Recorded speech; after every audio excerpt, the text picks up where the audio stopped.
Just sorry, just excuse me for some seconds. Let me get something done. I'm coming. Just right away. Yes.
Sorry about that.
Shall I start, Mr. Neeraj?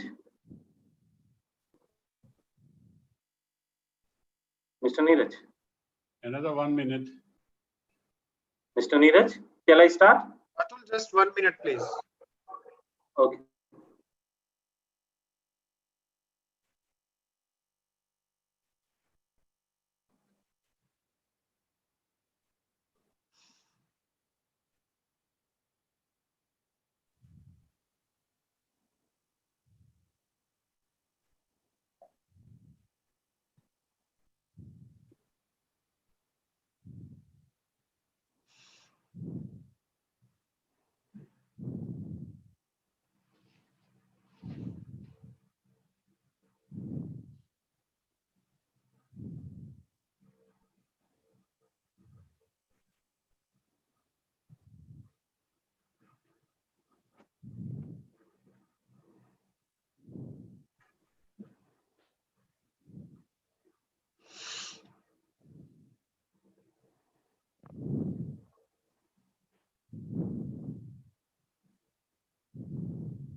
Shall we start, sir? Okay. Very good afternoon to you and very good evening to all of you from the team Microlabs Africa. It is my immense pleasure to welcome you all in today's webinar on the current challenges in the management of neuropathy. Today we have eminent speakers with us to take us through this session. Dr. Arvinda J from India, Dr. Sydney Opera from Nigeria. I welcome you, sir. I also welcome Dr. Satyajit from Mauritius, who will be moderating today's session. It is a pleasure to have welcome Dr. Manjula Suresh, Senior Vice President, Microlabs. Welcome on board, ma'am. I also welcome Mr. Tavinderjit Singh Vasudeva, President, Microlabs, and all my colleagues who are participating in today's session.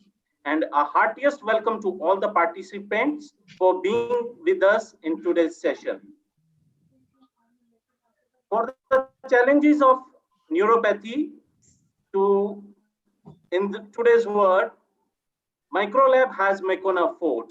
It is a complete therapy to meet and manage neuropathy because it contains Benfotiamine, which is a bioavailable thiamine, Methylcobalamin, which is a nerve rejuvenator, Inositol, which is a component of nerve structure, alpha lipoic acid, which is a new age antioxidant, and Pyridoxine to prevent the diabetic complications and lipid peroxidation. Now I request and invite Mr. Tavinderjit Singh Vasudeva to address us all and take the session further. Thank you so much. Kindly enjoy the learning session. Thank you again. Good evening. Over to you. The speakers of the day, the moderator of the day, and our medical marketing head, Dr. Manjula, my colleagues, Pan-Africa and in India, and the complete team of target audience of doctors, our fellow Microlab staff. Once again, I'm very happy. People must be wondering what that we were waiting for. I think all our webinars have started with a century. So I was waiting for 100 to come and then we can start. In India, cricket is a very popular game. So it's always a good omen that we always started with 100% on board, 100 people on board. And now then it will keep on increasing the attendance part of it. I think in whole of Africa, I've spent, I think in and out 25 years now. Neuropathy is the incidence or a kind of a recognition of neuropathy is on increase because of diabetes. Big number, fortunately, unfortunately, fortunately in a way they are getting diagnosed. Unfortunately, they are suffering and they need support. And we have a wonderful product, Meconafort. I would not go into medical sciences because we have a team of experts today to be talking on that subject. But we are one of the exceptional company in whole of Africa. We are planning to bring those products which can really give direct benefit to the patients ahead of time. And likewise, we have planned Meconafort. In all the countries where we have launched this product, it has a very warm welcome and suiting your patients through your prescriptions. Not taking much of the time, I now request Dr. Manjula Suresh to take it to the medical session. Thank you very much. Thank you very much, Mr. Tavinder Singh, sir. Good afternoon to all doctors from Africa. Good evening to doctors from India and good morning to doctors from other parts of the world. I'm Dr. Manjula, welcoming you on behalf of Microknowledge Academy, Microlabs, Micronova, and Micro International team for the webinar, which is titled The Current Challenges in the Management of Neuropathy. So we know that peripheral neuropathy is a very common neurological problem because the presentation of this neuropathy is variable and the causes are very diverse in nature. A logical and sequential clinical approach is always necessary for evaluation and management. Diabetes causes a broad spectrum of neuropathic complications, including acute and the chronic forms of affecting each level of peripheral nerves from the root to the distal axon. There has been an evolution in our understanding of the pathophysiology and the management of polyneuropathy over the past decade. So in this webinar, our eminent faculty is going to highlight these newer perspective and provide update on neuropathic management. So to take us through this webinar, we have an eminent moderator with us. I have the proud privilege of introducing the moderator of the day, Dr. Satyajit Biltar. Doctor is from MBBS MD, a general practitioner from Mauritius. Dr. Biltar is a graduate from LIT Medical University, Georgia. Doctor, as a private general practitioner, conducts many innovative techniques to treat patients with new and modern approaches. And he has developed and auto-financed a research treatment method to prevent patients with renal failure from doing dialysis. And he is involved in very many social activity and works with NGOs by providing free consultation and medication to elderly and needy children. He also acted as a facilitator and recruiter for medical students to join European University and had also worked with students from Nigeria. So Dr. Satyajit, warm welcome to you once again. May I now request you to kindly moderate the proceeding and take the proceeding forward, sir. Over to you, Dr. Satyajit. Thank you very much.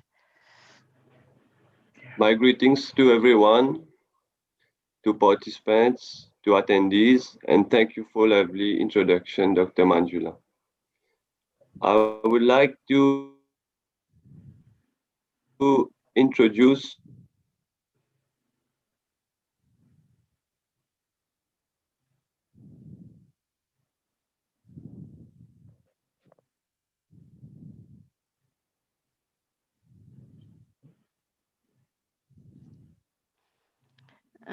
Dr. Satyajit? Think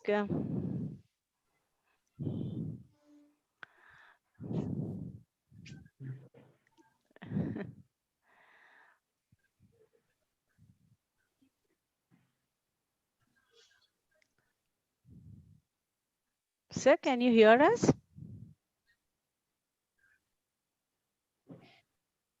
Maybe some network issue. Yeah, that's fine. That's true. Just check. Somebody, can you just call and find out?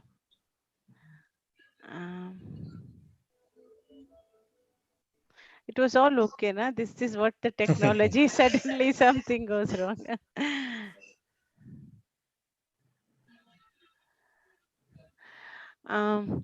Otherwise, Neeraj, if the sir is taking time, can you?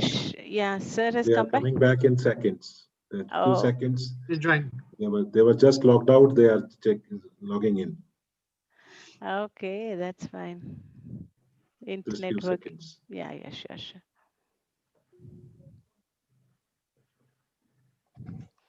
Neeraj, I'm seeing some people saying that voice not heard. Just check it out, no? Two people are telling voice not heard. It was earlier, ma'am. It was Before earlier? you Acha. request. Okay, that even we had not started. Acha. Yes, ma'am.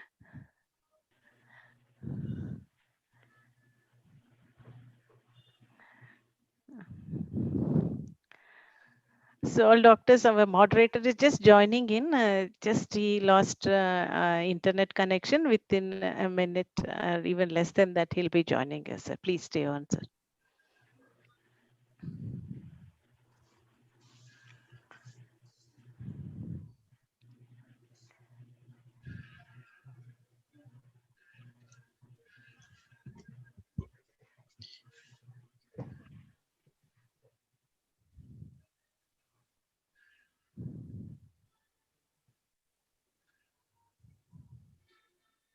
Okay. Yes, sir, you're back. Sorry, my apologies. There was a network issue. Yes, sir.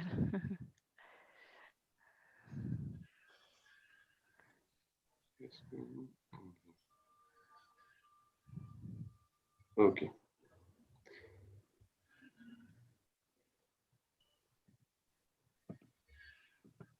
Okay, so I'll talk about, I'll present Back, I Dr. think, Aravinda. back one slide back, I think, sir. Yeah, one second. So, Yeah. Dr. Aravinda Jagadesa, MD, MRCP London, FRCP Edinburgh, FRCP London, FRCP Glasgow. He is Chairman and Chief Diabetologist, Dr. Aravinda Diabetic Center, Bangalore, India. Immediate Past President, RSSDI, Karnataka Chapter. Dr. Aravinda has vast experience being worked in various hospitals in the UK in the field of diabetes and endocrinology. One of the few who have got MRCP London with triple FRCP Edinburgh, London, Glasgow. Recipient of Bangalore highest civilian awards, Dada Prabhu Kempechoga Award 2018. He is a winner of Times of India Healthcare Achievers Award 2018 in the field of diabetes. Now he is a chief diabetologist and chairman in his own integrated diabetes care center, Dr. Aravind's Diabetic Center, Bengaluru. Former clinical fellow Withybush General Hospital, Wales, UK. Organizing Vice Chairman KRSSDI Diabetes Conference, November 25 to 26, 2017, Bengaluru. I would like to welcome him to the floor to proceed with the next. Okay. So thank you, Dr. Satyajit, for the nice words. So we'll start my presentation. I'll share my screen.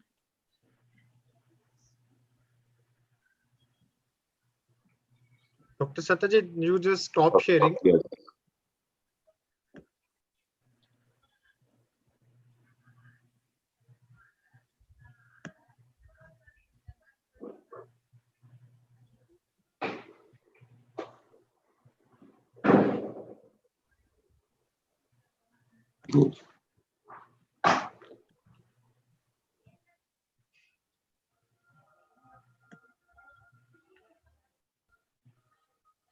Okay, are you able to see my screen? Yes, sir. Yes, sir. Okay, so good evening, everybody. Good afternoon and good morning. So depending upon the region. So first of all, greetings from India. Namaste from India. So that is our tradition actually. So today we have an interesting webinar today. Before that, I hope all of you are doing well in this tough Corona times. Till the Corona settles, kindly take care of yourself and your family as well your patients accordingly. So today we have my talk is on diabetes neuropathy, present strategies and emerging therapies. This is my topic. So first of all, greetings from Bangalore. This is my city, which is in the south of India. So introduction. So diabetes neuropathy is one of the most common chronic complications of diabetes mellitus. Distal symmetrical polyneuropathy is one of the most common chronic complications of diabetes mellitus. The most frequent clinical manifestation is distal symmetrical polyneuropathy with a prevalence of 20 to 30%. Pathophysiology of DSPN, that is distal symmetrical polyneuropathy, is multifactorial and complicated. Risk factors include diabetes duration, patient age, and vascular risk factors. DSPN has an insidious course characterized by chronic sensory loss with stocking and glove distribution. So if you see the prevalence of diabetes neuropathy worldwide, so diabetes mellitus is a major health problem globally. So global prevalence is 8.8% among adults, with the number expected to rise to 10.4% by 2040. That is 20 years by now. So it is estimated that around 360 million patients globally will have diabetes by 2030. it is estimated that approximately 50% of the diabetes suffer from diabetes peripheral neuropathy, 50%. And in 50% of these, it is at least of moderate severity. Frequency of diabetes peripheral neuropathies in diabetes varies widely from 9.6 to 88.7% globally. That means the different studies have shown different prevalence rate. So you can say from the minimum of 9.6 to maximum of 88.7%.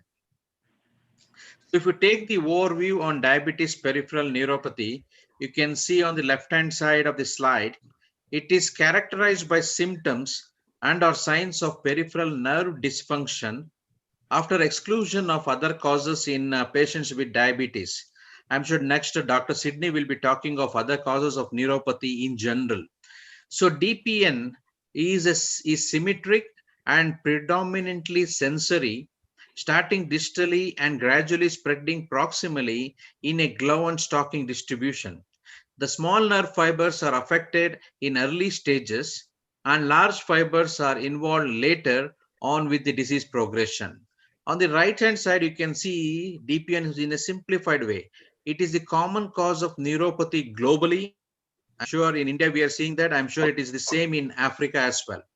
The prevalence increases with the duration of diabetes. It affects half of the diabetes patients and it causes substantial morbidity and is associated with increased mortality. If you see the prevalence of diabetes neuropathy in Africa by 2017, 39 million people were living with diabetes, and by 2045, this number is projected to rise to 82 million. A latest meta-analysis was done to estimate the prevalence of diabetic neuropathy involving 270,000 participants. So results showed that overall pooled prevalence of diabetic peripheral neuropathy being 46%. So based upon the subgroup analysis, the highest prevalence of diabetes peripheral neuropathy in diabetes patient was reported in West Africa at 49.4%. So what are the risk factors for diabetic neuropathy?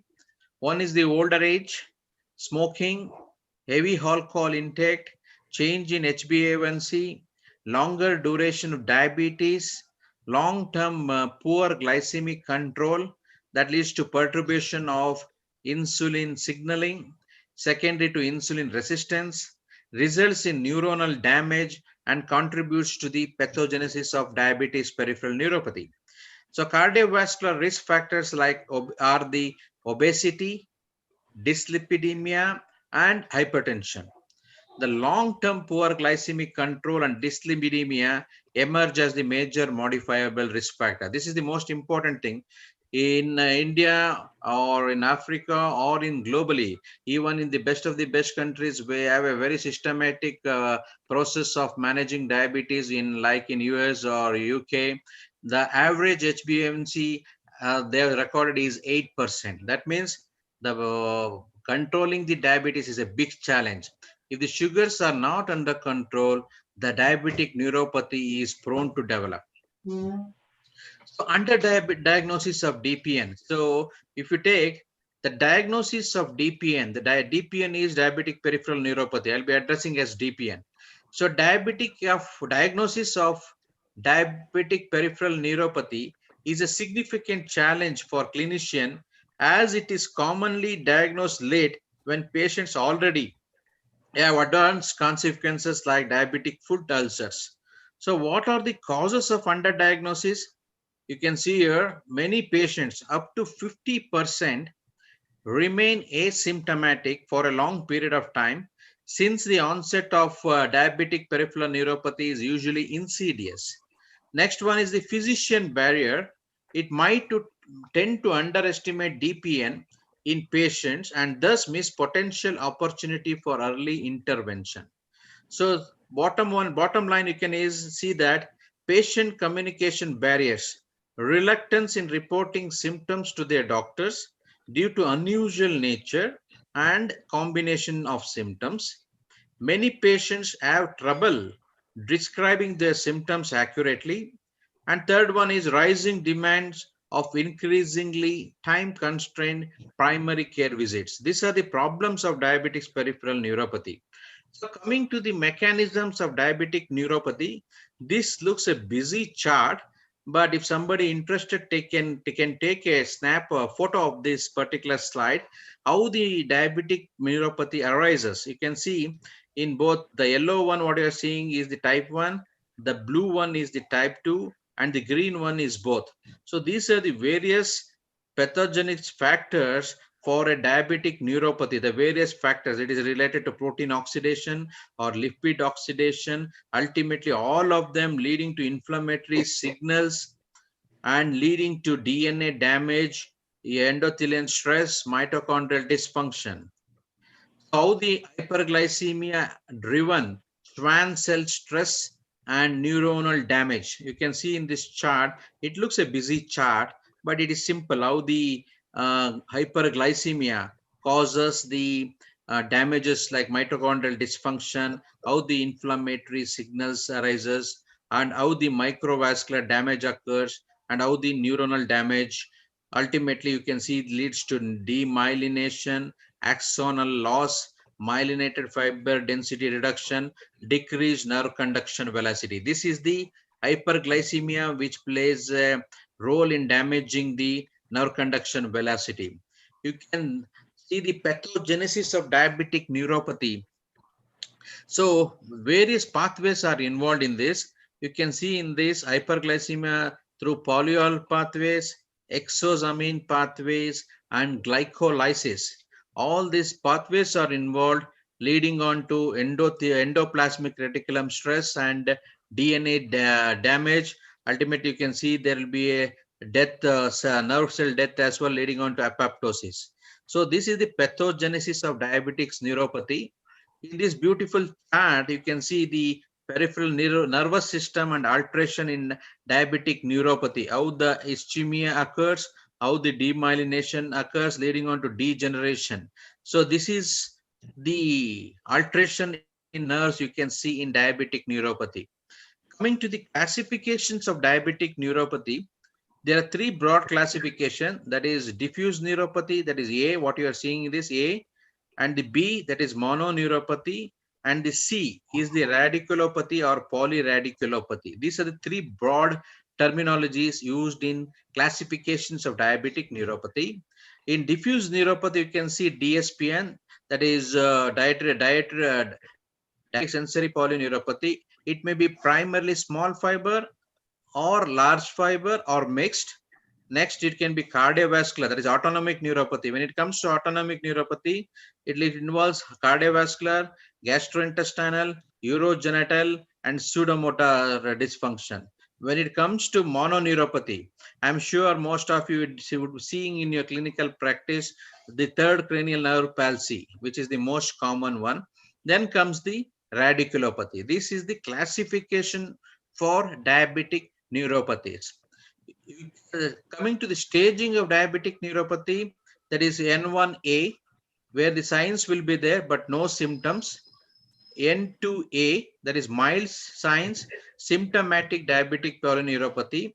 N2B is severe, symptomatic diabetic polyneuropathy. N3, that is disabling diabetic polyneuropathy. These are the various staging of diabetic neuropathy. Symptoms and signs of diabetic sensory polyneuropathy, you can see. One is the large myelinated nerve fiber, other one is the small myelinated nerve fiber. When it involves the large myelinated nerve fiber, you know that large myelinated nerve fibers have a role to play in pressure and balance.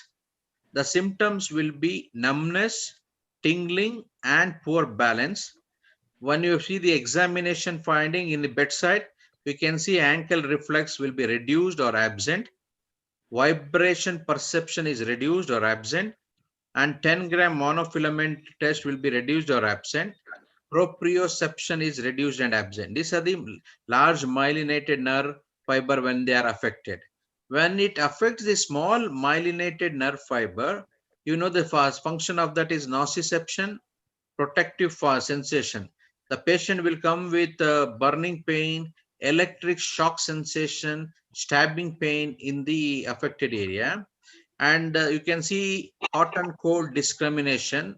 It may be reduced or absent. Pinprick sensation, once again, it can be reduced or absent. So these are the symptoms and signs associated with diabetic autoneuropathy. You can see the resting tachycardia, non-dipping blood pressure, lightheadedness, weakness, faintness, visual impairment. When it comes to gastrointestinal tract, nausea, bloating, loss of appetite, heartburn, dysphagia, profuse and watery diarrhea, may alternate with constipation. When it comes to urogenital, this one you can have urinary frequency, urgency, hesitancy. When it comes to male sexual problem, there can be erectile dysfunction, decreased libido, abnormal education. And when it comes to female sexual dysfunction, decreased sexual desire, increased pain during intercourse, decreased sexual arousal, inadequate lubrication. When it comes to pseudomotor, dry skin, that is anhidrosis and gustatory sweating can be seen. These are the symptoms and signs associated with diabetic autonomic neuropathy. So differential diagnosis of our diabetic neuropathy. Always, whenever the neuropathy comes, you should try to rule out the other causes of neuropathy. Then only we can dogmatically say it is a diabetic neuropathy. So various differential diagnoses, I'm sure Dr. Sidney will be speaking about this. You can see in this chart, it may be thyroid disease or renal disease, or it may be vasculitis, it may be infectious disease like HIV, hepatitis B, Lyme disease. Nutritional, it can be vitamin B12 deficiency, or it may be commonly taken that is alcohol, which can cause neuropathy as well. So it is another busy chart where you can see the definition and assessment of negative and positive sensory symptoms and signs in patients with neuropathy. So the various symptoms patients will tell to you. According to that, you can assess the patient's what type of fiber it is involved, whether it is a small fiber or a large fiber. So main features of different patterns of disabling neuropathies in patients with diabetes. You can see here, so frequent in distal limbs, you can see the first one. The what you can see is the massive axonal loss. CIDP in diabetic patients, you can see a variable axon loss and demyelination. So like that, depending upon the nerves involved, you can see the deficiency and the patient presentation with various signs and symptoms. So this is the treatment of diabetic autoneuropathy. You can see here, why I'm telling is autonomic neuropathy is one of the most difficult thing to assess in a diabetic patients, but it has to be, it should not be forgotten, and it has to be assessed properly and treated accordingly. If it comes to cardiac symptoms of autonomic neuropathy, you can see a graded supervised exercise is the treatment. Mechanical measures, you can use clonidine, midodrine, and octreotide. When it comes to gastrointestinal symptoms, you can ask the patient to take frequent small meals. Prokinetic agents can be given. When it comes to sexual dysfunction, sex therapy has to be advised. Psychological counseling has to be done. You can use sildenafil or vardenafil or tadalafil. That is, this can be given. And based upon the bladder dysfunction, you can use bethnechol and you can advise intermittent catheterization. These are the things advised as a treatment for diabetic autonomic neuropathy. So importance of early detection of diabetic peripheral neuropathy. So early diagnosis of DPN is the recommended approach and is a key factor for better prognosis. Means you diagnosis in the earlier stage, in the longer term, you are able to reduce the morbidity and mortality the neuropathy causes in our patients. So whenever the symptoms, patient comes with the symptoms, always if the patient has got a left-hand side, you can see in the chart, typical symptoms is there, you exclude the other causes of neuropathy. Then you go ahead and do the 10 gram monofilament test, 128 as tuning fork and ankle reflex. I am sure it is a simple bedside procedure. It hardly takes 3 to 5 minutes, which will help in diagnosis of diabetic peripheral neuropathy. This has to be compulsorily done to all diabetic patient visiting to our clinic. So if the patient has a diagnosis of DPN, then explain to the patient and explain about the further management. So if you see the diagnostic intervention for diabetic peripheral neuropathy, there is various intervention you can do to diagnose peripheral neuropathy. This is the, you can see in the slide here, the clinical examination, yet it is relevant to the patient. It is easy to use and inexpensive, but disadvantage is limited sensibility and high variability. Then you can do quantitative sensory testing, pseudomotor function testing, neurophysiology, skin punch biopsy. All this I am going to explain in further slides now. You can see the quantitative sensory testing. So this is a simple test which can be done at the bedside.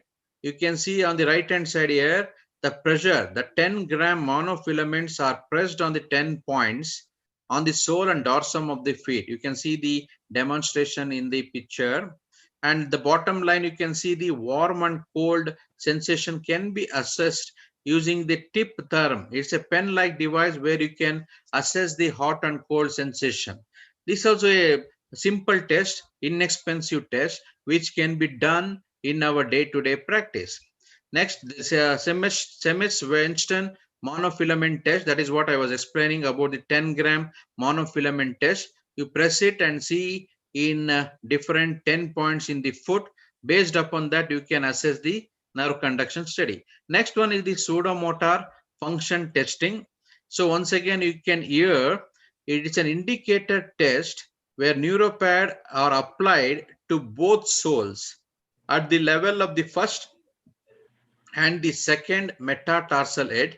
If the time to color change from blue to pink is more than 10 seconds, the result is considered as abnormal. You can see in the picture where it is done, where how the pseudomotor function testing is assessed. The nerve conduction study, it is considered to be the gold standard for diagnosing DPN. It provides an objective means of quantifying peripheral large nerve fiber dysfunction. However, it cannot evaluate small sensory fiber damage. So this is where the nerve conduction, which is widely done across the globe. Next one is the skin biopsy. So the skin biopsy allows the morphometric quantifications of IENF. It's an invasive technique. It has got a good reproducibility and accurate quantification method. It's a chance of bleeding and infection in diabetic patients, reduces its appeal as a diagnostic test. So these are the various tests, starting from the simple bedside testing to the sophisticated testing which you can do to diagnose the diabetic peripheral neuropathy. There are so many newer things which emerging concept in the diagnostics of diabetic peripheral neuropathy, like novel systemic biomarkers. You can see on the right hand side, evoked response to external small fiber stimuli, corneal confocal microscopy, and this bedside test with your smartphones. So the novel biomarkers is the one thing which can use using, like you can assess the manganese SOD, CD31, GAP43, and you can next do the evoked responses to look for the external small fiber stimuli. Then you can do the corneal confocal microscopy. By assessing the corneal sensation, you can diagnose the diabetic peripheral neuropathy. These are the newer technologies which are coming up for the diagnosis of diabetic peripheral neuropathy. So what are the potential diagnostic bedside tests? The most important is the NC-STAT DPN check. Another one is the Vibra tip. These are the potential diagnostic bedside test. So other things are multiple frequency vibrometry, Smartphone generated vibration. I'm sure most of us are using the smartphones. We know that so many applications can be utilized in smartphones. In the same way, using smartphones, you can definitely diagnose the diabetic neuropathy. These are all the futures which is coming up in the field of diabetic peripheral neuropathy. Further going into that, you can do functional MRI for imaging to assess the DPN. On the right hand side, you can see high resolution magnetic resonance neurography, nerve ultrasound, and diffusion tensor imaging. All this can be done.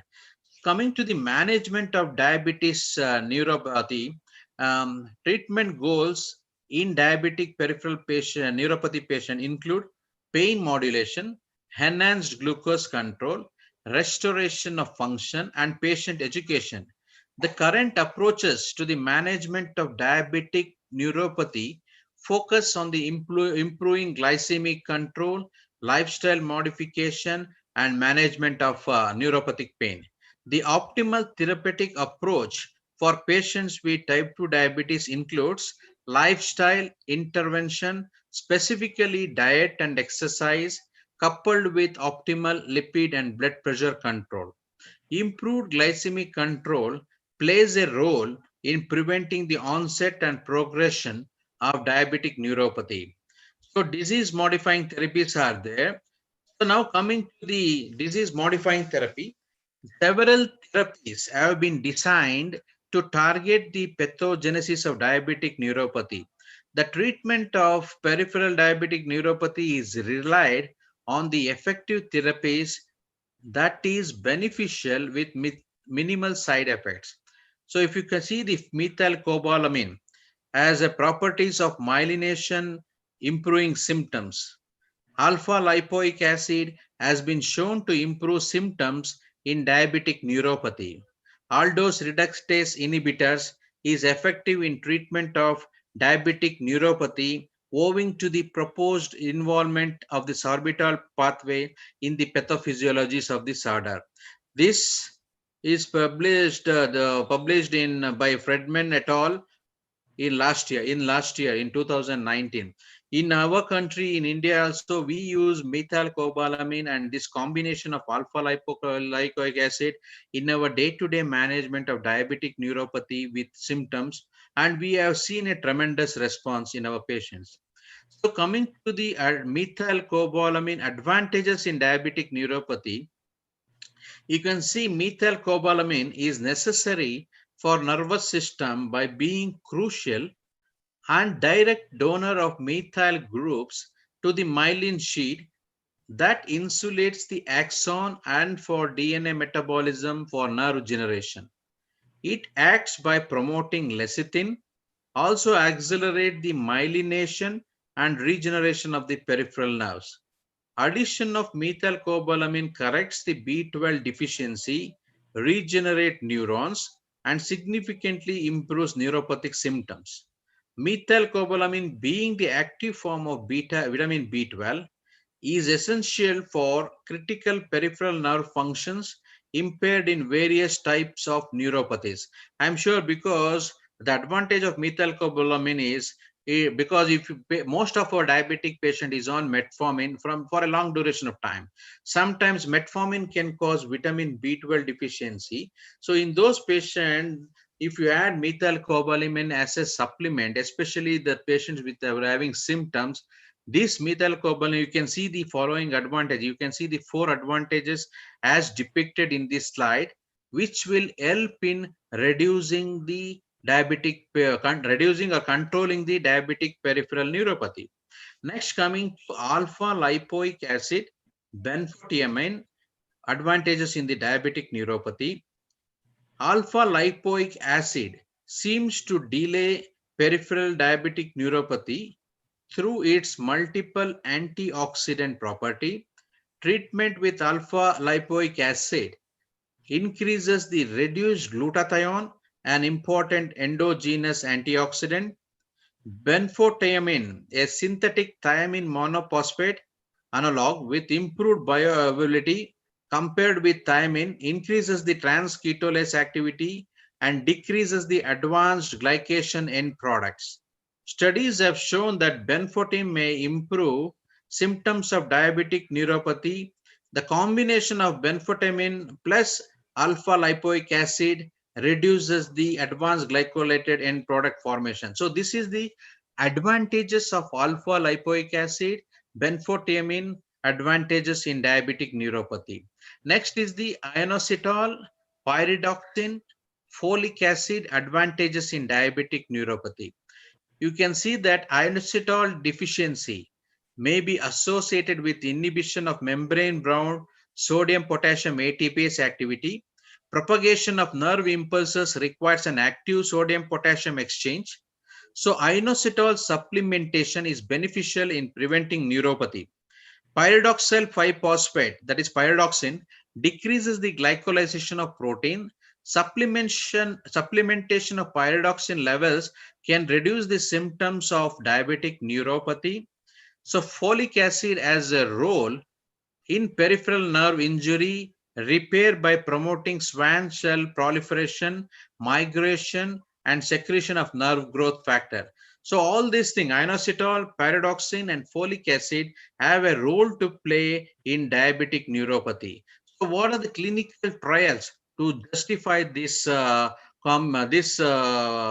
combinations? So you can see this one particular study published by Fonesca et al. In 2013, way back in 2013, there see combination of folate, methylcobalamin, and pyridoxal 5-phosphate on diabetic neuropathy. You can see the aim was to determine whether these combination improves the sensory neuropathy. The outcome was neuropathy assessed by neuropathy total symptom score and short form 36. What they concluded in their study is combinations of folate, which you can see in the bottom line, combinations of folate, methylcobalamin, and pyridoxal 5-phosphate significantly improvement in diabetic neuropathy scores as compared to placebo. So in another study where they've seen the combination of methylcobalamin, folic acid, and pyridoxal phosphate, once again nearly 544 patients were assessed in this. What they concluded, which you can see in the bottom line, combination of methylcobalamin, folic acid, and pyridoxal phosphate significantly improved neuropathic pain score with better satisfaction with medication from the baseline. You can see on the right side of the chart where the various symptoms like deep aching pain or burning pain, pricking pain, numbness, lancinating pain, allodynia, everything was reduced with this combination. So emerging therapies, I think that is the reason micro pharma people have introduced this combination in our country as well as in Africa, where it has a very major role in the management of diabetic peripheral neuropathy. So what are the emerging therapies in diabetic neuropathy? There has been an intrinsic interest in agents that target the pathophysiology of diabetic neuropathy. There are various things coming up, that is manipulation of temperature, sensitivity, sensitive transient receptor potential.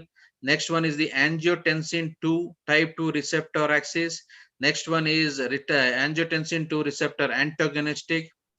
So next one is NAV 1.7 sodium channel have been recently been described in a significant proportion of patients with diabetic neuropathy. So this blockage of NAV 1.7 is one of the thing.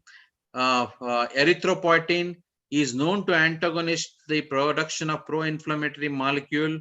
So erythropoietin is also at the thought of ameliorating the diabetic peripheral neuropathy. So these are the various drugs you can see in the chart on the left side: dextromethorphan, quinidine combinations, capsaicin, which is there already in the market with the dermal patch, and desvenlafaxine, lacosamide, lamotrigine. All this Dr. Sidney will be discussing in his talk. Tramadol here also can be used. So treatment goals is the main thing when you are treating a diabetic peripheral neuropathy. Reduction of the pain is important, patient education, enhanced glucose control, and restoration of function, which can see in the chart. 30% reduction in pain, regardless of the baseline pain score, is considered to the is meaningful. Means you can't tell that I'll get rid of this pain 100%. No, you can tell I'll give you, tell your patients that I'll give you certain medication where you can expect up to 30% pain reduction. But that will have a huge impact in the pain management in our patients. So this is one thing. If the patient has symptomatically painful DPN, even after supplementation with Methylcobalamin, Benfotiamine, alpha lipoic acid, Pyridoxine, if still the painful diabetic neuropathy persists, then you can go further ahead using this combination like pregabalin or gabapentin or duloxetine or venlafaxine or that is tricyclic antidepressant, that is nortriptamine or desipramine.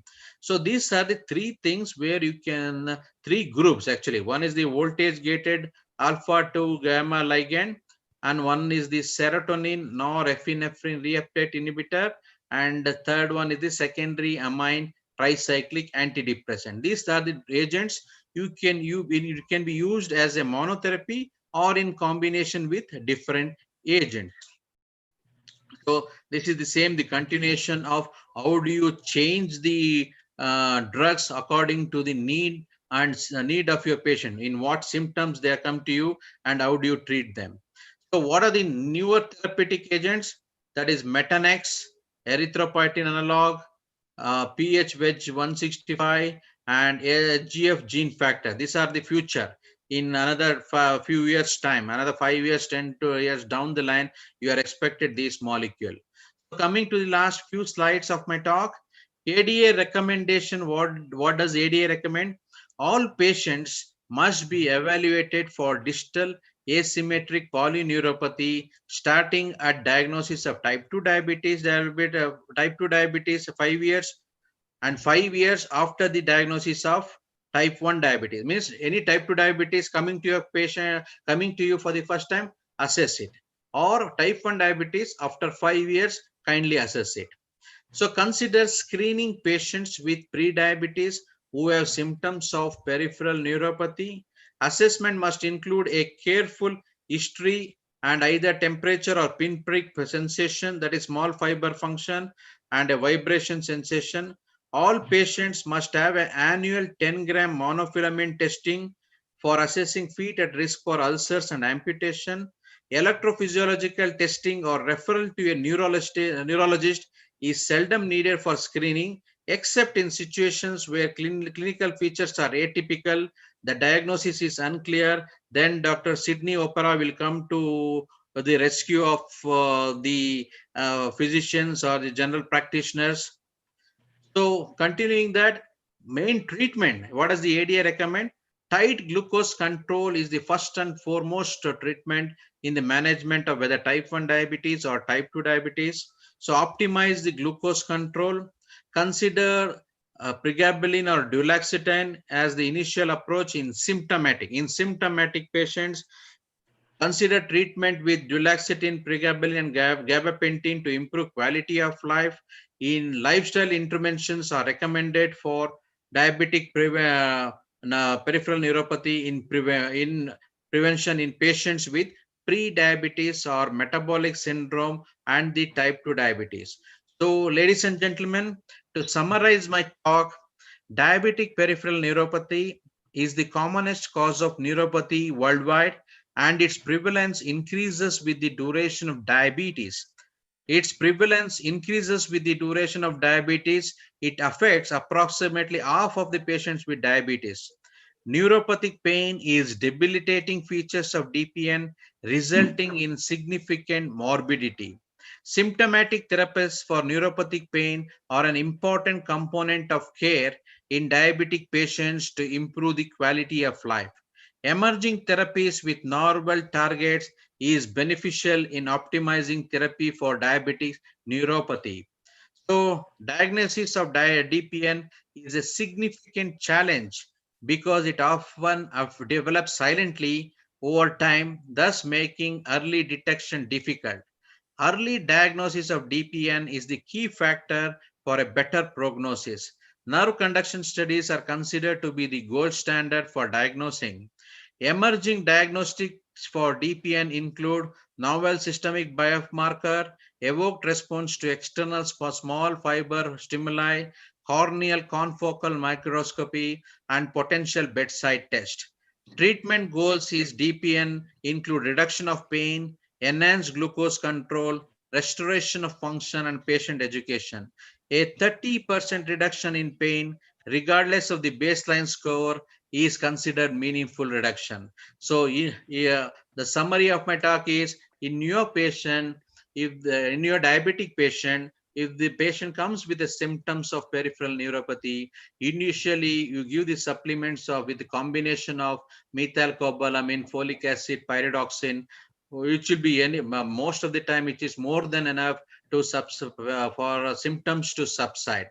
Yeah, that in my practice in India, what we are doing is most of our diabetic patient will be on supplements with this combination. So they are most of the time they'll be asymptomatic with a very, very good response. In few patients who are not responding, then we go ahead with pregabalin or gabapentin or amitriptyline. So treat your patient according to the signs and symptoms what you see in your patients.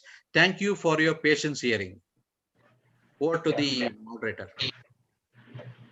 Thank you, Dr. Ravinda. Very classified and informative few words to explain in details. Thank you very much. Now I will present. Okay.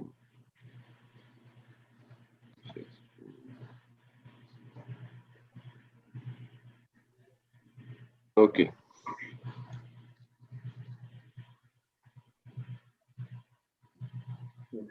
Yeah, I have already shown the screen. Yes. So our next speaker will be Dr. Sydney K. Opera, MBBS FMCP from Nigeria. He is an associate professor of medicine, College of Medicine and Health Services, also consultant neurologist, University of Calabar Teaching Hospital, Nigeria. Dr. Sydney is honorary consultant neurologist with the University of Calabar Teaching Hospital, where he served as the head of internal medicine department from 2014 to 2016. He serves on the board of trustees of the Neuroscience Society of Nigeria. He is a fellow of the prestigious National Postgraduate Medical College, Nigeria. He is a member of the Medical and Dental Consultants Association of Nigeria, MDCN, African Academy of Neurology, AFAN, American Academy of Neurology, AAN, International League Against Epilepsy, ILAE, World Federation of Neurology, WFN, and the Nigerian Medical Association.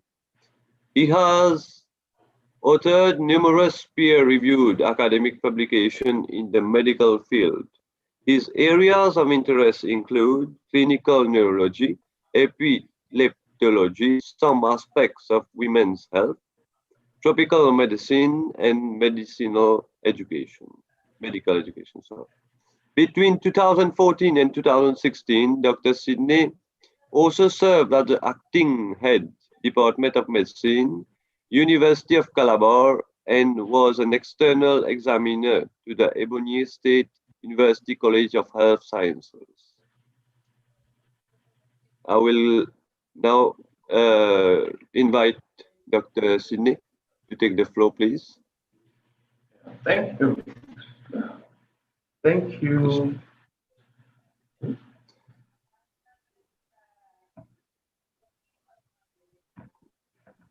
Stop sharing.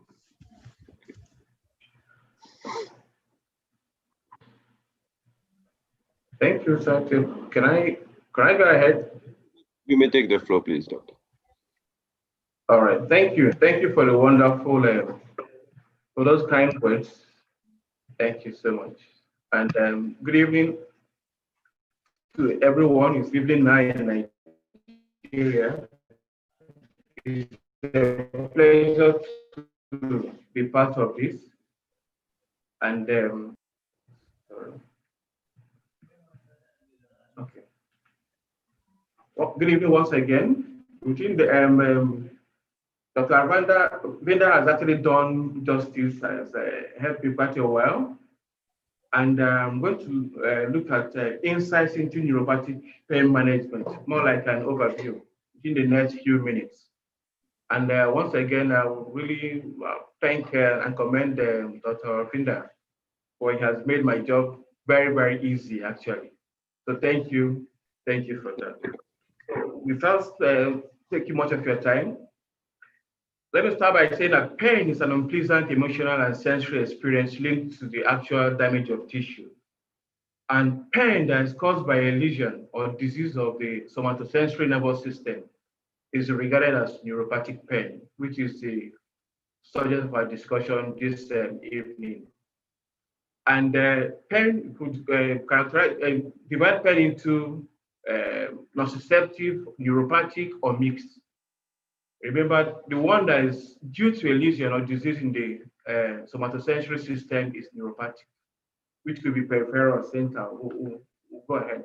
Now, if you look at the literature, I couldn't really find that for entire neuropathic pain in Nigeria, but generally around 7 to 10% of in the general population, if you globally, the prevalence of neuropathic pain. And diabetic neuropathy is really high, just as Ravinda mentioned earlier. From some studies in Nigeria, up to 40 to 50%, that's the range of diabetics come up with diabetic neuropathy. So let's go ahead and look at the mechanism of action. Remember, pain could be nociceptive or neuropathic or mixed. Now, I'm sure we're conversant with this slide. We're looking at the mechanism of pain, transduction, when the noxious impulse is modified in the peripheral and nerve endings, the nociceptors, take it up, and then transmission along the course of the nerves through the central nervous system, that is spine, brain, and of course down, with ascending and descending modulatory pathways, and of course the perception. Now, but there's some peculiarities. This is just the general schema of mechanism of pain. But in neuropathic pain, there are certain differences. For example, at the level of the peripheral fibers, once again, remember that it's due to an injury or disease in the pathway, somatosensory pathway. So there, in neuropathic pain, one thing that is very significant at the peripheral aspect is that transduction is actually skipped. Transduction, that's from the stimuli to the peripheral nerve endings, that is actually skipped because here the damage is on the nerves or the nerve axons themselves. So there's a skipping of the transduction.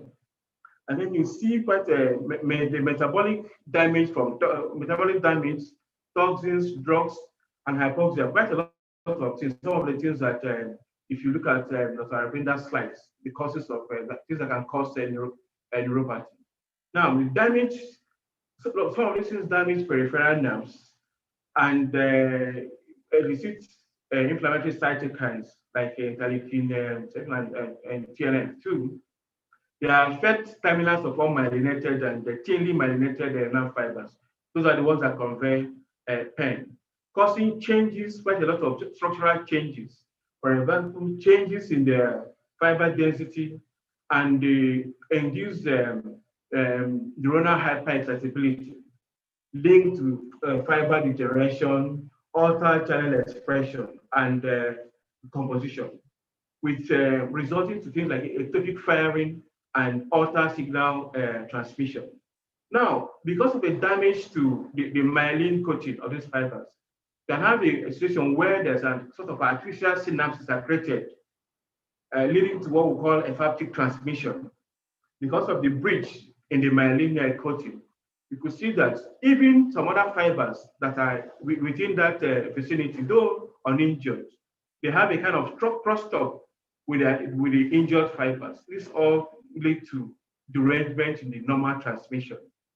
Okay? And some also peripheral rearrangement too. Now, as this happens too, because of pain, At the level of the central and spinal cord, you have the glial cells are activated, leading to things like deep increase actually in synaptic efficiency. That's also a kind of hyperexcitability, release of inflammatory mediators, and of course the inhibitory tone is also affected. In other words, there's an imbalance favoring the hyperexcitability as against an inhibitory tone.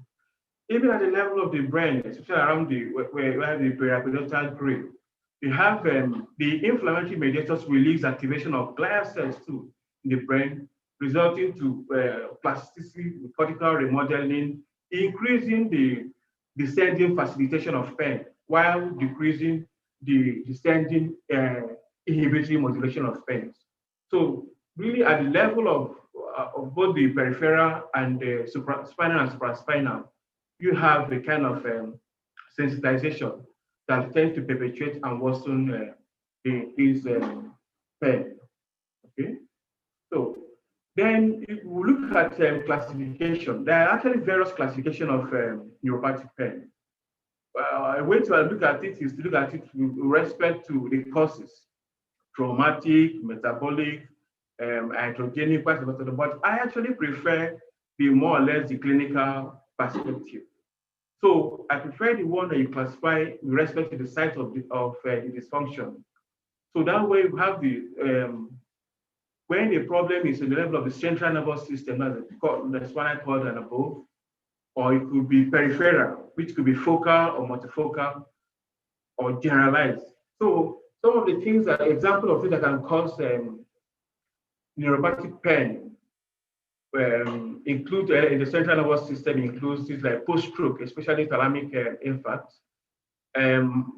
cord myelitis, that's inflammation of the cord injuries, could be traumatic, spinal cord infarction, and of course multiple sclerosis and syringomyelia. Now, at the level of the peripheral, you could have both focal or generalized. Focal things like trigeminal neuralgia, post-herpetic neuralgia, syndromes like carpal tunnel syndrome, of course, diabetic neuropathy, leprosy, phantom limb, and post-traumatic neuralgia, ischemic neuropathy, quite a lot of things there.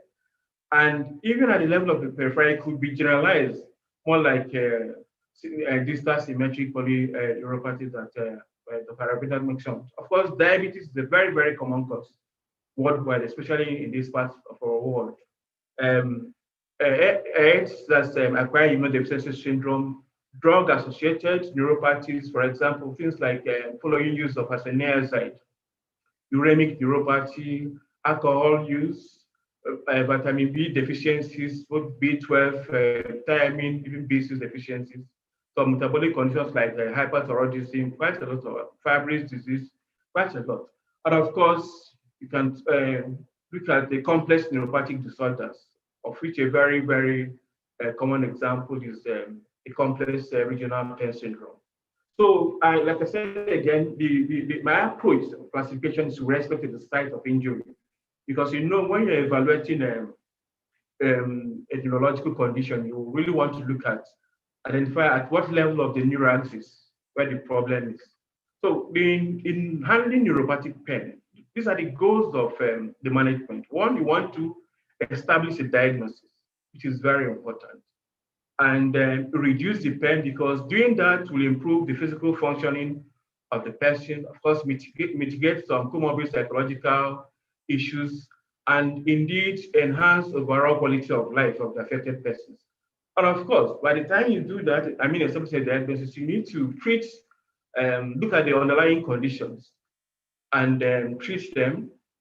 And of course, there's a place for prevention, if possible. For example, in diabetics, just as Dr. Arvinda mentioned earlier, as early as possible, right from the time you make a diagnosis of diabetes, it is very good for the clinician to be on the lookout for neuropathic pain, of course, peripheral neuropathy, and a good control of the glycemic level will go a long way to at least keep that away.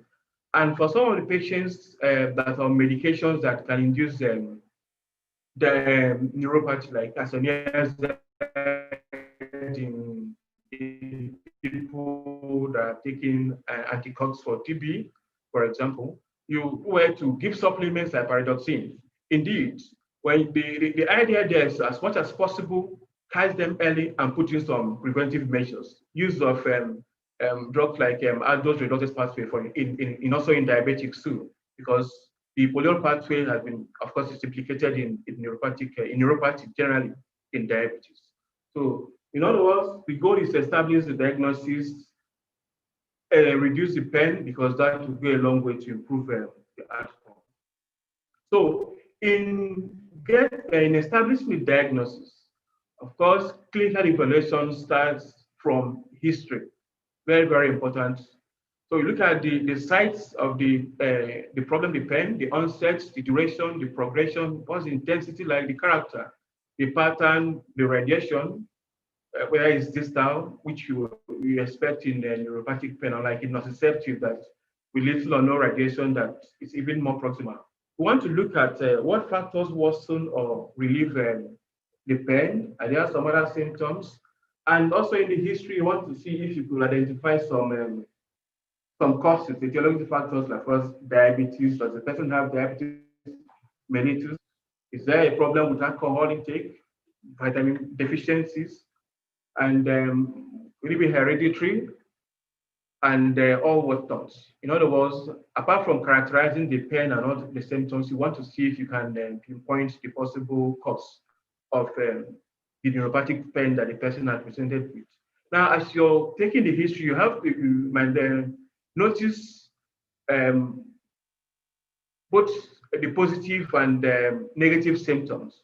You know, positive when you have a heightened function, and negative when there's a reduction. Things like hyperglycaemia, dystasia, paresthesia, allodynia, where normal stimuli become nauseous. And a reduction in sensation or reduction in the painful stimuli. That's the hypoglycemia. Now, it would be nice to be on the lookout for buzzwords like stabbing, burning, electric shock line. You know, those are the things that connote of pain of neuropathic origin, shooting, peppery, and all sorts of things. And then early on, it would be nice to try to identify coexisting conditions, for example, changes in mood, sleep pattern, the extent of disability, if any, and changes in activities routine, and even irritability generally, even as you're making your evaluation. We want to inspect the painful area. This is, or let's say, clinical examination, and compare with corresponding healthy part of the body, with respect to the color, temperature, whether there's a change in sweating around the location. And of course, you conduct your bedside assessment to confirm sensory abnormalities.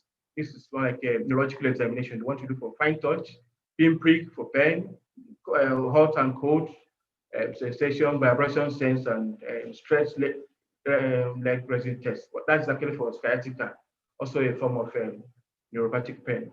Now, when you've done that from your history, the examination, you want to identify the region of dysfunction with respect to the neuraxis. Could it be a mononeuropathy depending on the presentation? Maybe a mononeuritis multiplex? Could it be regional? Maybe polyneuropathy that gives the glove and stockings distribution. Of course, people with central pain from thalamic stroke, you expect a hemi-distribution of the pain. Now, you also use tools that are designed for assessment of neuropathic pain. All these are part of evaluation. For example, you have, this is actually not exhaustive, the list. You have the list assessment of neuropathic pain symptoms and signs, the LAN score, the Dolo neuropathic and 4 questionnaire. This is actually devised from French researchers. The pain detect the ID pain, and sometimes you can use the MACG pain questionnaire, which is actually the device for chronic pain, but which you can apply in neuropathic pain. Now, there are some other tools, really, apart from trying to screen in order to make a diagnosis. There are some tools you can use to try to monitor. For example, the intensity of pain, the visual analog score, the numerical rating scale can help do that. Want to look at the effects. These are some other tools you can use. For example, when you start your intervention, your management, you want to look at the effects. Things like the neuropathic pain scale can help you as a tool to sort of monitor the progress, or the general impression tool, whether it's by the patient or the clinician. Look for mood changes with let's say, the hospital anxiety and depression score. These are really use some other tools, including the quality of life. Now, apart from your history and your examination, you do some diagnostic studies, just all geared towards establishing the diagnosis, as I said earlier. And very important is the quantitative sensory testing tests for neuropathic pains. It's more or less a kind of a standardized there's a set of panel of tests you use to assess if it was a sensory, but actually it's more or less like a standardized form of the tests you carry by the bedside. You look at things like the use of gradient von Gray. Those are monofilaments. You want to identify if there's that's to see the perception of the stimulus. You have increasing filaments of increasing caliber to assess the perception of stimulus. Actually, this more or less identifies the problem with the alpha delta fibers. The pressure algometers for pressure, quantitative thermal testing, hot and cold, just to also to objectively, to an extent, quantify how the person feels of the temperature and the sensation. The several pinprick stimulants, and of course, tuning fork. Basically, you use 128 frequency for vibration, but sometimes you can use a very lower one just to, you're looking at the ratio. Now, you also do some other tests like the blood workup. You want to look at, does the person have things like hepatitis? You want to see, is there evidence of macrocytosis, which you expect in vitamin B12 deficiency? We want to see things like if there's things like basophilic stippling, lead in toxicity, quite a lot of things we want to do with blood workup. And the skin biopsy is very, very important, epidermal skin biopsy, especially for small fiber conditions, because nerve conduction studies, which we also do, is more for large fibers. Now you want to look at the density of the fibers, the small fibers.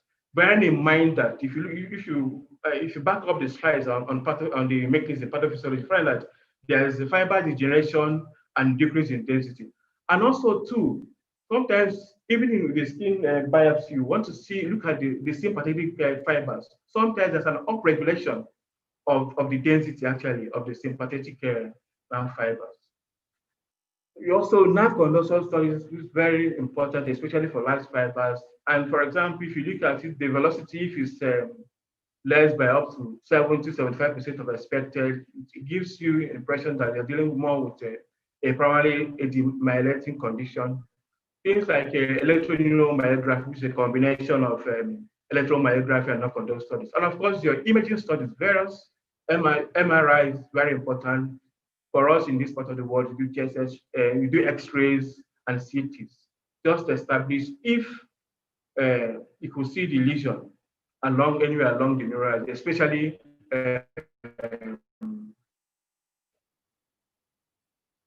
central and spinal and the brain. So in making your diagnosis, from the history and the examinations, if you suspect the possibility of a neuropathic pain, based on the description of pain, whether it can be explained neuroanatomically, and of course the history suggests relevant issues.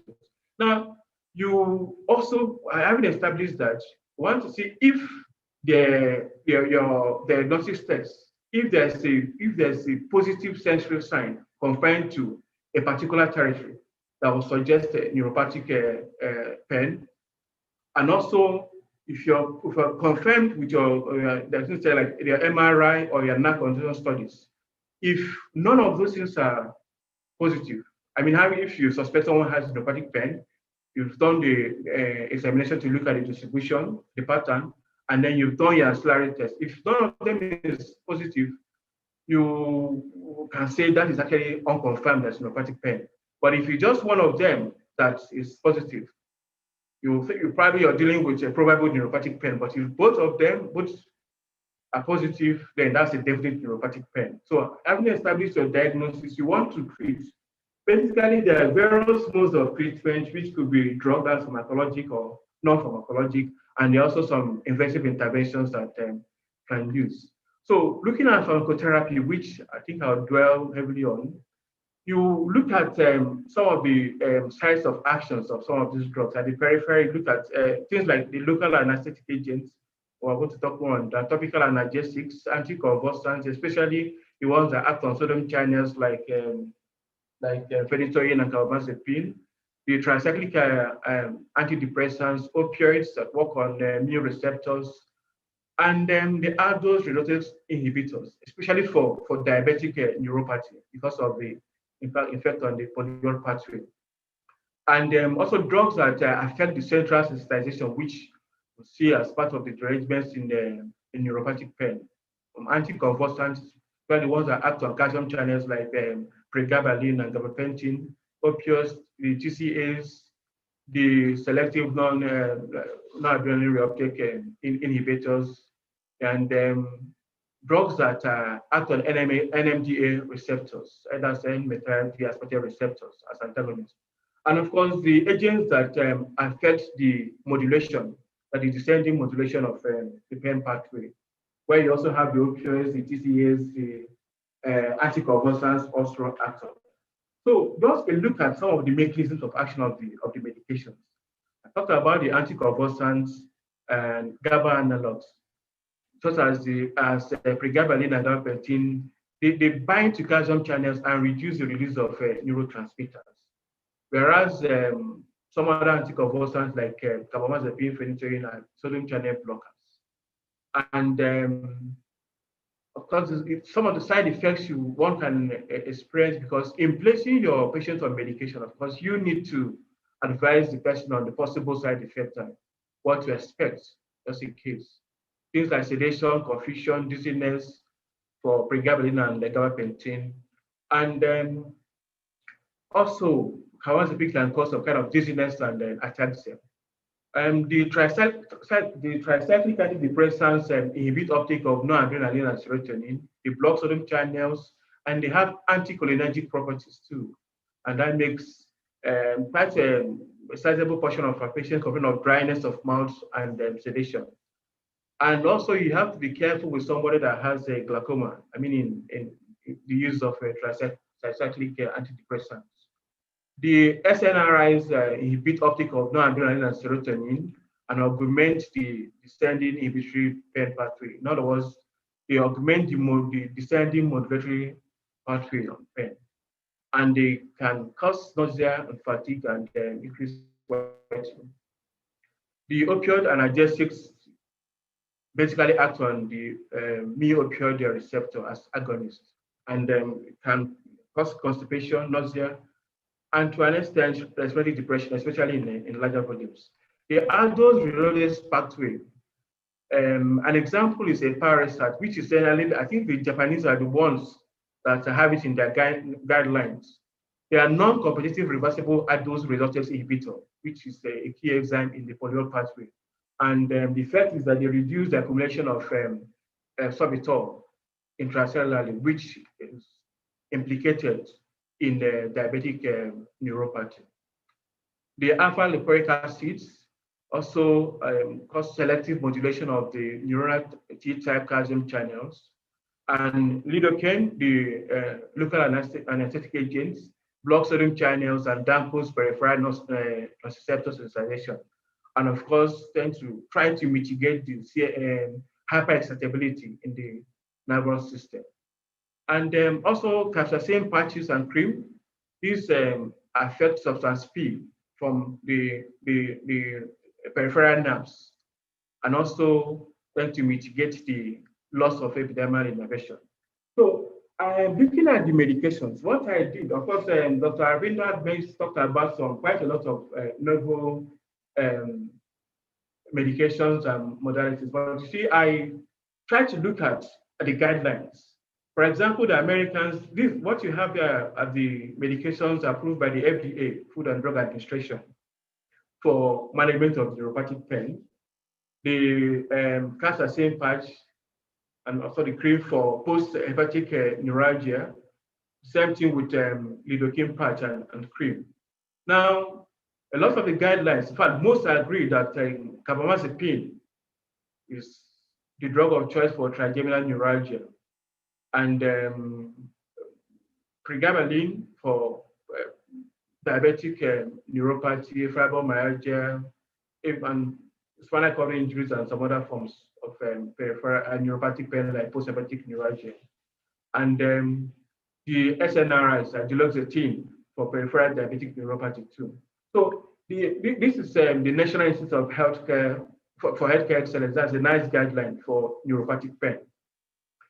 Now, for all neuropathic pain except trigeminal neuralgia, the first-line medications are the TCAs, amitriptyline, and duloxetine, that's an SNRI, that's serotonin adrenaline reuptake inhibitors, and of course the anticonvulsants that work on calcium channels, gabapentin or pregabalin. And in their advice, you can consider capsaicin cream for people with localized pain that wish to avoid or cannot tolerate oral medications. There's actually a little place for use of tramadol, especially for acute rescue, but not for long time. Now, those are the first line medications. The second line is you use any of the remaining of the three drugs in the first line. If that doesn't work, for third line, you use the other remaining of the three oral drugs. And for trigeminal neuralgia, once again, the NICE agrees that carbamazepine is the drug of choice.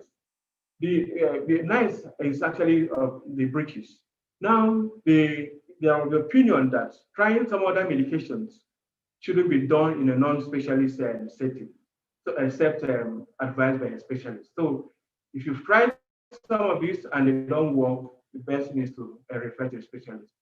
Now what we have here on the screen on my slide, the different guidelines, the European Federation of Neurological Societies guideline, the Canadian Pain Society guideline, and the that's that of the International Society for the Association for the Study of Pain. That's the new PSIG guideline.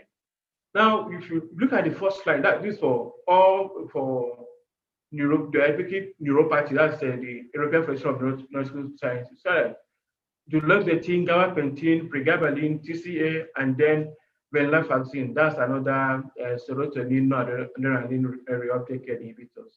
And the first line of choice, according to that guideline, which to an extent, even the other ones basically I agree with. If you look at the Canadian Pain Society and even that of the International Association for the Study of Pain guideline, basically they agree readily on the drugs of first choice. Now for post-hepatic neuralgia, gabapentin, pregabalin, tricyclic antidepressants, and of use of lidocaine plasters or patches too. For the European Federation of Neurological Societies. Now, all basically agree once again, just with NICE and the FDA, that carbamazepine is a mainstay when it comes to trigeminal neuralgia. And the European Federation further advocates for the use of the anticonvulsants that act on calcium channels like gabapentin or pregabalin, and of course the TCA for central neuropathic pain. For example, somebody that has thalamic infarct. The second line drugs for all neuropathic pain for the Canadians, tramadol, strong opioids like fentanyl, and for international center for the study of pain, it's like lidocaine patches and tramadol patches, depending on if it's a local. And the third line, strong opioids for diabetic neuropathy still, both for the European Federation and the Canadians and the International Association for the Study of Pain. Now, the European Federation actually has a fourth line agent, just in case the other ones are not working. You have lamotrigine for stroke and central pain, and the use of cannabinoids too for central neuropathic pain, which the Canadian Pain Society too talks about the use of cannabinoids too. So, but you realize that quite a lot of the guidelines are a bit silent on combination, as established guideline combination medication. But that doesn't mean there is no role for that. If you look at this is a Danish study, actually, they looked at various combination of neuropathic pain agents to see, they try to look at the usefulness in clinical practice.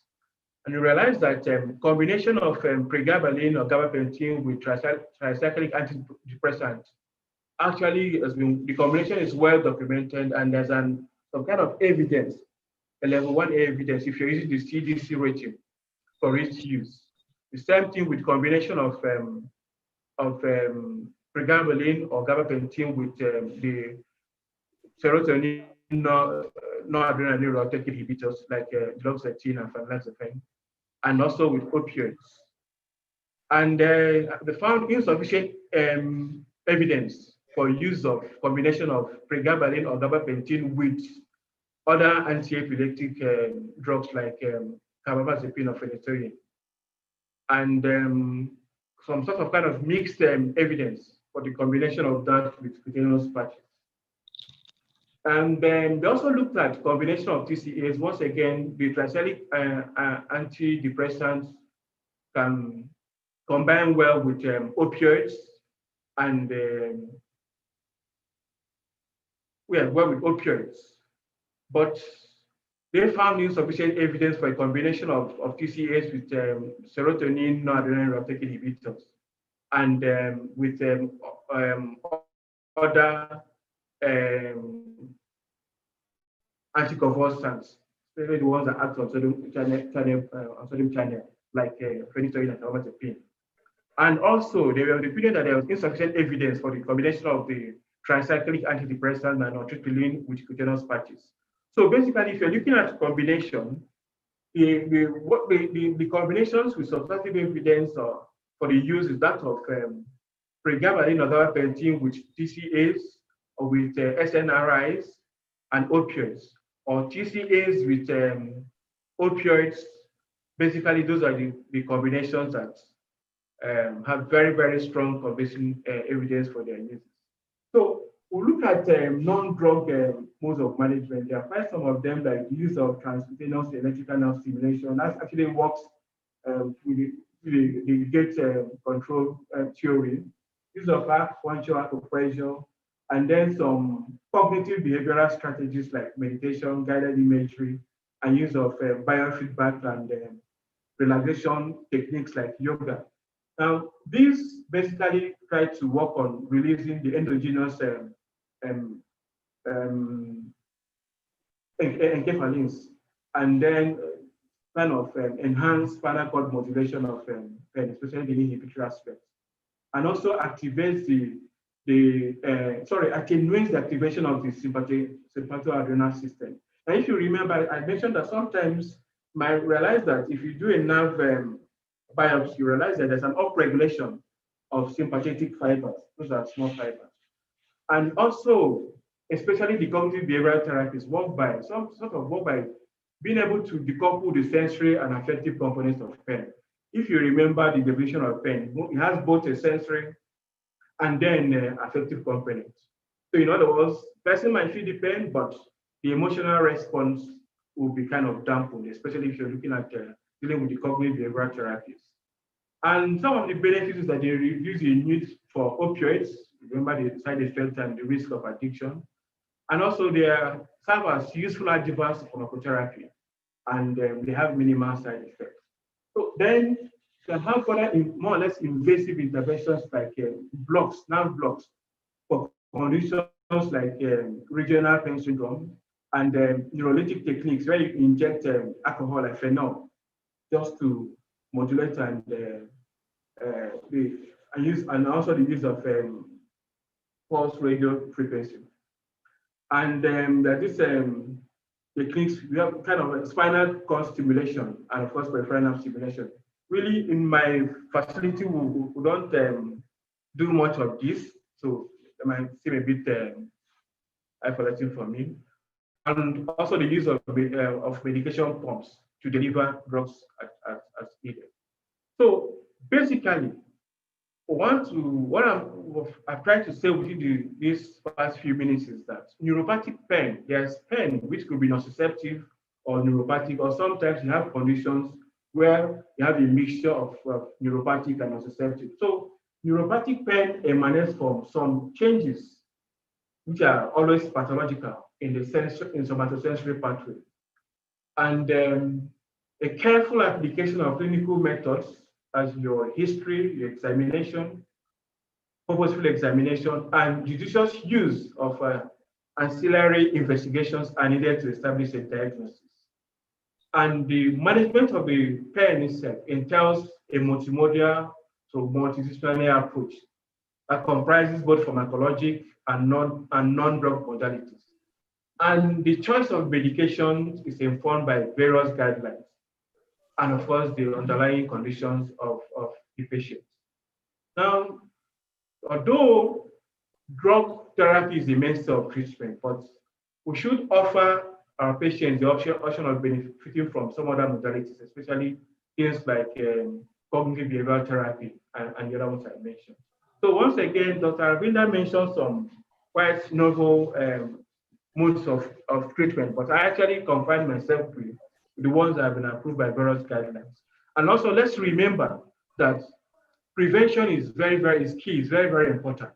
For example, a diabetic, even as you're making that diagnosis, because in this part of the world, people tend to present a bit late, the clinician would do well to look out for, to have a very high index of suspicion and look out for evidence of peripheral neuropathy, in this case, neuropathic pain, and institute measures, good control, and also use of supplements like vitamin B12 supplements and the other pathway, just to help to mitigate that the processes that give rise to the peripheral neuropathy. So these are some of my references, and thank you for allowing me to join. Okay. Thank you, Dr. Sidney Opera. It was a lovely words about neuropathy. Thank you very much. Yeah. We'll move quickly to the bunch of questions now. Okay. Let's see the first one. Okay, it's to Dr. Aravinda. Okay, doctor. Yeah. The question is, can we use pregabalin or gabapentin in the combination with methylcobalamin, alpha lipoic acid, and vitamins B9, B6, B8 together for the treatment of diabetic peripheral neuropathy? Yeah, the first thing is definitely you can use the combination of methylcobalamin, benfotiamine, and pyridoxine as the initial treatment, depending upon the symptoms of the patients and depending upon the overall control of diabetes of the patient. And once you can start them on this combination and see how they respond. If they don't respond very well to this combination, then you can definitely add on. Add on depends upon your choice, whether it can be a pregabalin or whether it can be a gabapentin. Still, they are not responding. So you can add on with tricyclic antidepressants like nortriptyline. So these are the modes of treatments. In the sense, you can start with a simple treatment, and in my practice, just with a combination of methylcobalamin, alpha lipoic acid, benfotiamine, pyridoxine combination, they respond very well. But still, there are few patients who doesn't respond to this combination. Then I'll try to add them or pregabalin or gabapentin. Then a few patients respond to that, and few of them don't respond even then. Then it's on add-on. It's not so combination you can definitely use. So add-on to tricyclic antidepressant like nortriptyline can be used. Most 1% or 2% of my patient, in spite of all these things, they still don't respond. That is the biggest challenge in neuropathic pain. Then we can add on another drug like duloxetine, venlafaxine, like that, and like some of the anticonvulsant drugs.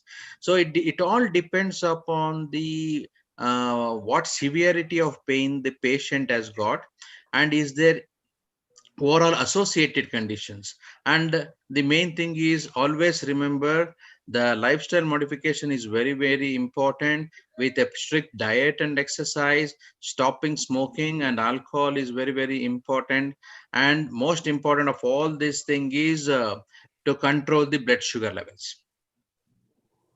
Thank you, doctor. In regards to that, there is another question which says that patients with neuropathic pain often have depression associated. So I think you mentioned that we treat with antidepressants as well, right? Yeah. Would you want to elaborate more on that? Which or one? We have answered. Patients with neuropathic pain often turn out to have depression, right? Because of the pain, bad management, I don't know. So we treat accordingly with antidepressants. That's correct. So if the patient is having neuropathic pain as well as depression, you can use the combination treatment, like the common medication you can use it for depression as well as neuropathic pain. Like it can be a 2-in-1 drugs. Like with one drug, we are trying to address the two issues. That is one of depression, other one as neuropathy. So depending upon the situation, it is very important. But most of all, the depression should not be always to treat with a medication. It should be a counseling. Most important thing, psychological counseling, education about diabetes and its complications, and treat them accordingly. So if they're not responding well to these things, then you add the drug. So drug should be the last option. So before that, always they try to do with the normal regular lifestyle modification. Thank you, doctor. Very well answered. There is a next question which says that in late HIV infection, we often have neuropathy, also in Guillain-Barré syndrome. You know, maybe many patients, they don't know that they have HIV or Guillain-Barré. So the question is, these drugs, do they have interactions with the treatment of HIV, with retroviral drugs? So how we manage it properly? Yeah, so that's a good question. Actually, if you see the pregabalin or gabapentin can be used, it has a role to play in HIV neuropathy as well as in general neuropathy.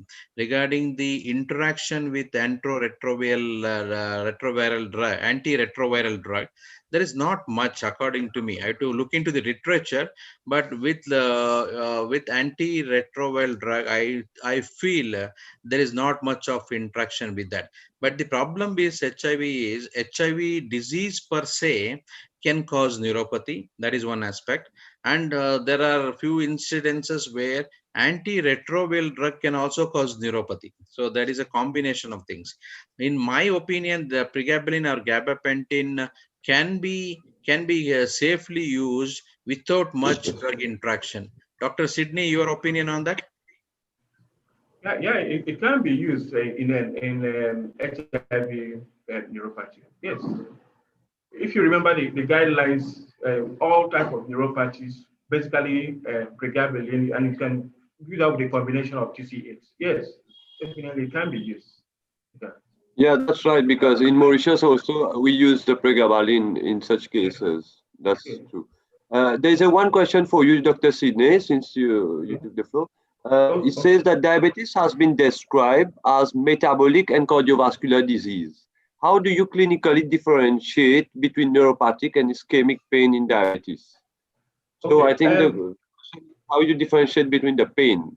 Yeah, yes. Now, neuropathic pain, if I mentioned some kind of characteristics of neuropathic pain. reduction, heightened, and things like that. And I did talk about the buzzwords. Now, but there's one thing I want to clarify before I proceed. Now, when you're looking at neuropathy, the mechanism of neuropathic pain, even in diabetes, even ischemia is part of it. Remember, there's something we call vasa nervorum, the vessels that supply the nerve. So, if you revert to my slides on the mechanism, even hypoxia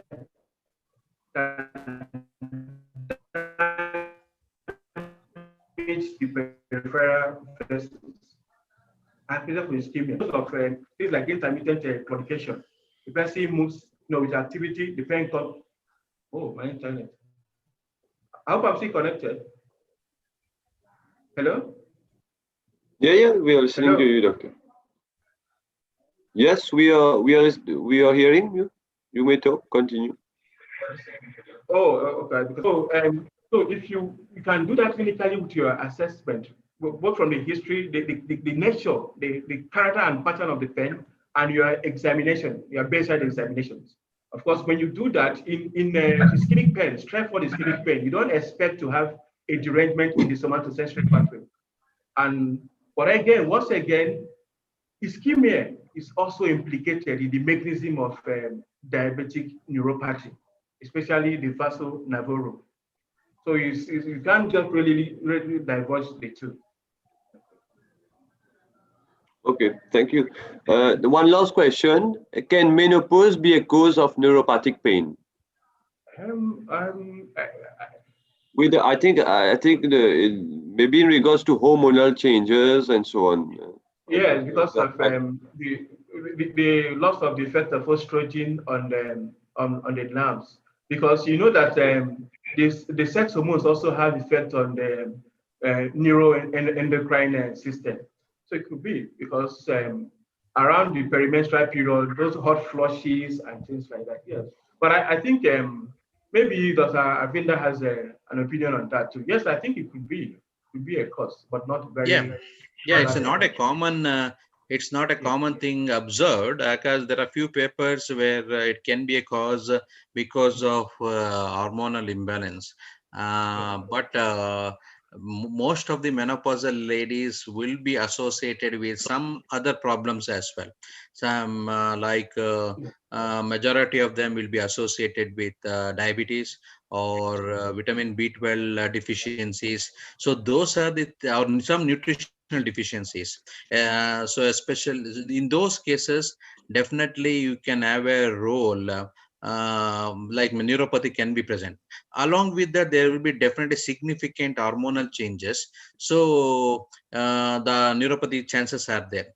In those kind of patients, especially this not directly, instead of putting them on pregabalin or gabapentin, so they are the patients where initially supplementation with this combination of methylcobalamin or benfotiamine and alpha lipoic acid can be used instead of directly going in for pregabalin. Thank you. That will be all in our list of questions.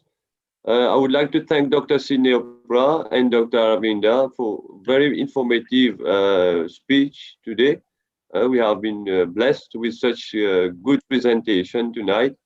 I shall ask someone else to end, or we end here. It all depends. Someone else has to add something, please. Don't hesitate. Well, I think we have been well informed tonight, right? So we'll end our presentation here.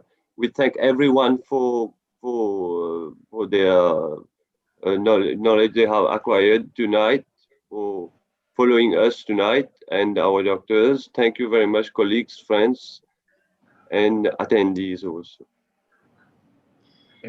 Thank you. Thank you so much. Thank you. Thank you. Just for the final vote of thanks from us, the Micronovo family, we want to specially thank our speakers, Dr. Sidney once again, and Dr. Aravinda for a very insightful and quite educative presentation.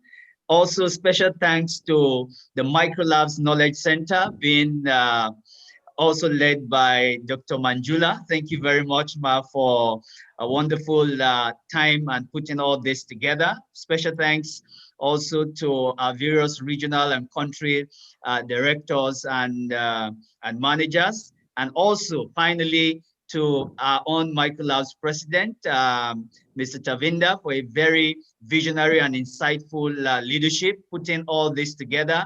We have doctors from across Nigeria, also from Kenya, and likewise from India. So I want to say a very big thank you to each and every one of you. Also, just to stress, Mikuna Fort is available, and we will keep up with providing quality medicines as we have been doing at very competitive prices. Thank you very much for your time. And from us in Nigeria, we say, Eshe, thank you. Thank you very much. A pleasure. Thank you all. Thank you. Thank you. Thank you all. Thank you very much. It was really good. Thank you. Thank you, Dr. Arvinda. Thank you, sir. Thank you, Dr. Thank you. Arvind. Thank you, Bye, doctors. Dr. Yeah. Bye-bye. Right. So, Dr. Satyajit, thank you very much. Dr. Oprah, thank you. Pleasure, madam. Yeah. Thank you. So, Thank you. sir, Dr. Arvind, sir, thank you. And all, everyone, entire micro team who actually took so much pain and putting it all together, inviting doctors, everything. Team from Africa, team from India, and my colleague, Dr. Ashok, everyone, thank you. It was really Thank you, came out well. Thank you so much. Thank you, ma'am. Thank you. In the beginning, we will be meeting more often. Thank you. Yeah, thank you, sir. Thank you.